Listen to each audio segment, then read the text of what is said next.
ఢిల్లీ ఎన్నికల ఫలితాలతో దేశ రాజకీయ ముఖచిత్రం మారనుందా? హస్తిన ఎన్నికల్లో కాషాయ దళ విజయానికి కారణాలేంటి? ఆప్ కొంపముంచిన విషయాలేంటి? ఇక బీజేపీ నెక్స్ట్ టార్గెట్ బీహార్ ఎన్నికలేనా? ఢిల్లీ తరహా ఆపరేషన్ బీహార్లోనూ వర్కౌట్ అవుద్దా?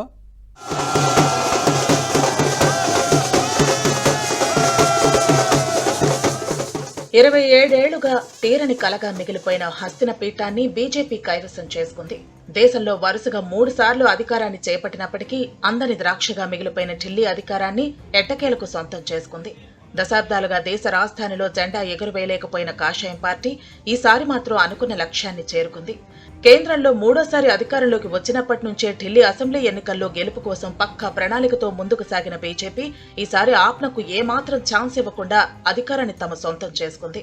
ఎప్పట్లాగానే నరేంద్ర మోదీ చరిష్మానే నమ్ముకోకుండా ఢిల్లీలో ఎక్కడికక్కడ స్థానిక పరిస్థితులను బేరీజు వేసుకుని రంగంలోకి దిగింది. ముఖ్యంగా మధ్యతరగతి ప్రజల్లో ఆమ్ ఆద్మీ పార్టీకున్న సింపతిని కొల్లగొట్టడంలో కమల్నాథులు సక్సెస్ అయ్యారు.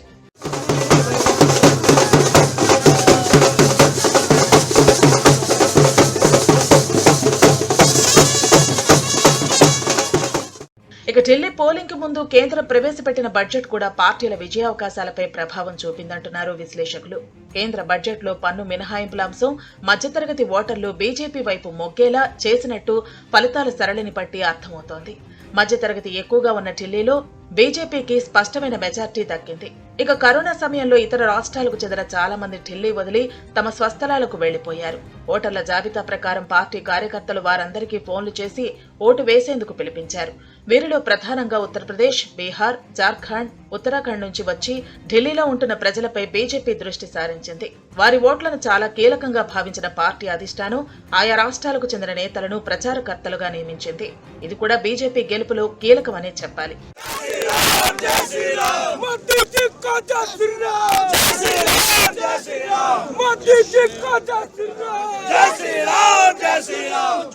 ఇండియా కూటమి చీలిక కూడా ఢిల్లీలో ఆప్ కు నష్టం కలిగించిందని ఫలితాలు స్పష్టం చేస్తున్నాయి. ఈ ఎన్నికల్లో ఆప్ తో పొత్తుకు కాంగ్రెస్ ముందుకొచ్చినా అందుకు కేజ్రీవాల్ నో చెప్పారు. దీంతో కాంగ్రెస్ సొంతంగా పోటీ చేసింది. దాదాపు 7% పైగా ఓటింగ్ ను దక్కించుకుంది. ప్రభుత్వ వ్యతిరేక ఓటును కాంగ్రెస్ ఎంతో కొంత చీల్చడం కూడా బీజేపీకి కలిసొచ్చింది. ఆప్ కాంగ్రెస్ కి కలిసి 50% వరకు ఓట్ షేరింగ్ వచ్చినట్టు కనిపిస్తోంది. ఇక సొంతంగా పోటీ చేసిన బీజేపీ దాదాపు 48% ఓట్లను సాధించుకుంది.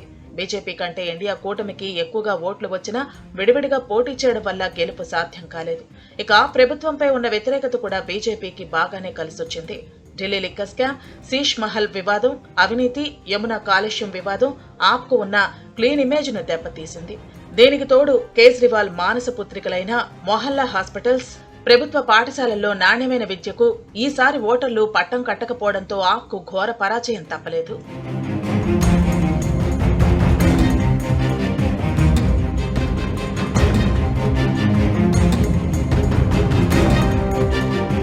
పక్కా ప్రణాళికలతో ఢిల్లీ పీఠాన్ని కైవసం చేసుకున్న బీజేపీ ఇక తన నెక్స్ట్ టార్గెట్ గా బీహార్ పై ఇప్పటికే దృష్టి పెట్టేసింది.